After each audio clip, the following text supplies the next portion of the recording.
Canada's property market went bust, while Australia's followed a different path, even though both are immigration countries and both have opened their doors to Indians. So why do their property markets behave so differently? Let me analyze the similarities and differences between the two countries from 4 perspectives. The first is economic structure. Indeed, both countries' economies are heavily dependent on real estate, and both have seen a significant decline in labor productivity. Friends in Australia often complain about how inefficient Australians are, and the data shows that productivity has already fallen back to levels from 10 years ago. But Canada is even crazier. It's regressed to the level of 30 years ago. Moreover, Australia's unemployment rate is relatively mild.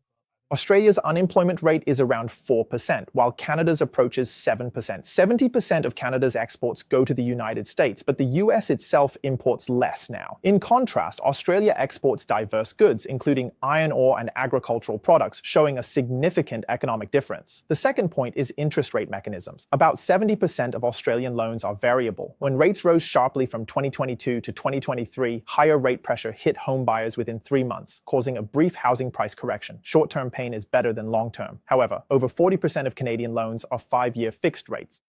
The low interest rates locked in during the pandemic will mostly come due between 2025 and 2026, which means there will be a systemic and collective shock from rising rates. What's even crazier is that in Canada, there's such a thing as a variable rate mortgage with fixed monthly payments. So you might still be paying $3,000 a month, but if the interest rate goes up, the interest portion alone could exceed $3,000, meaning the amount of principal you actually pay off each month gets smaller and smaller, and your debt grows. The third point is immigration. In 2023, Canada added 1.25 million new immigrants, which instantly created social tensions, leading to a dramatic 180-degree shift in immigration policy the following year.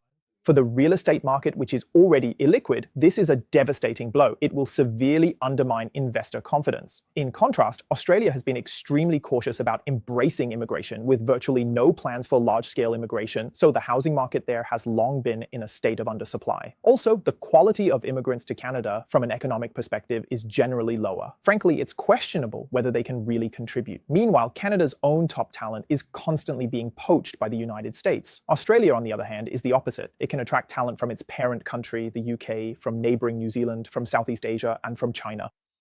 A large number of high-quality immigrants, either bringing money or skills with them. The last point is about taxes. In 2024, Canada reduced the capital gains tax exemption rate from 50% to 33.3%, and all along, Canada's tax credits could only be used to offset passive income. In contrast, Australia still maintains a 50% exemption on capital gains tax, and its tax credits can be used to offset active income, that is, wage income, with no upper limit. So based on these 4 points, even though both are immigrant countries, the two nations have taken completely different paths. Do you think the Australian housing market will crash like Canada's?